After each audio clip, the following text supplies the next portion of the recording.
బీబీనగర్ భువనగిరి మాజీ ఎమ్మెల్యే పైల శేఖర్ రెడ్డి సమక్షంలో పీఆర్ఎస్ పార్టీలో చేరిన మల్లగారి శ్రీనివాస్ ఆర్యవైశ్య మహాసభల యాదాద్రి భువనగిరి జిల్లా అధ్యక్షులు మల్లగారి శ్రీనివాస్ విలేకరుల సమావేశం ఏర్పాటు చేశారు.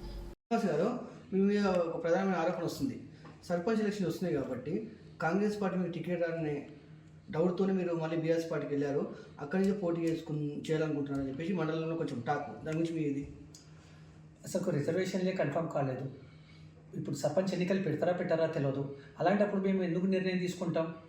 2 రోజుల క్రితం లేటెస్ట్గా 2 రోజుల కిందనే గ్రామ సభ జరిగింది. గ్రామ సభలో ఏ వ్యక్తి అయినా తృప్తి పడ్డట్టు ఉన్నాడా? మాకు అన్ని రకాలుగా ప్రభుత్వం చెప్పిన పథకాలు మేము లబ్ధి పొందినము అని చెప్పి ఒక్క వ్యక్తి లేడు.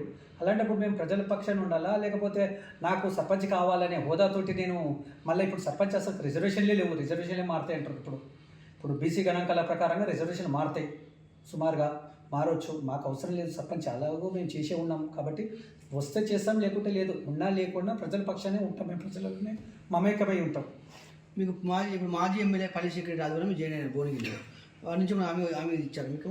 మేము హామీ అడగలేదు. ఇప్పుడు అధికార పార్టీకి ప్రతిపక్షం ఎప్పుడు అంటే సంక్షేమ పథకాలు ప్రజలకు చేరనప్పుడే ఆ గొంతెత్తి అడగడం అనేది ప్రతిపక్ష పార్టీ బాధ్యత. అధికార పార్టీలో మా గొంతులు మా నోళ్ళు మేమే మూర్చుకొని సైలెంట్గా కూర్చోవడమే జరుగుతుంది అధికార పార్టీలో ఉంటే. ఇది కాదు అనే ఉద్దేశంతో మేము పార్టీ మారడం జరిగింది. ఇప్పుడు మీరు దాదాపు సంవత్సరం కాలంగా మీరు కాంగ్రెస్ పార్టీలో పనిచేశారు. అక్కడ అంటే ఒక 6 months నుంచి కూడా మీరు యాక్టివ్గా లేరు, పార్టీలో దూరంగానే ఉన్నారు.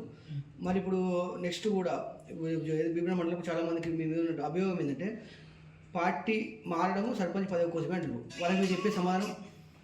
సర్పంచ్ పదవి కావాలనుకుంటే నేను టీఆర్ఎస్ పార్టీలో కూడా నాకు ఇచ్చేదే కదా. టీఆర్ఎస్ పార్టీ ఇవ్వను అని చెప్పలే కదా నాకు. ఇప్పుడు కాంగ్రెస్ పార్టీ ఇస్తుందా అని చెప్పి నేను రాలేదు, వచ్చినాడు.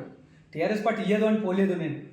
నాకు పార్టీ పదవితోటి ముఖ్యం కాదు. నాకు ప్రజలకు సంక్షేమ పథకాలు అందాలి, ప్రజలు బాగుపడాలనే కోరిక మీదనే నేను మారడం జరిగింది. అభివృద్ధిలో ఉంటుంది.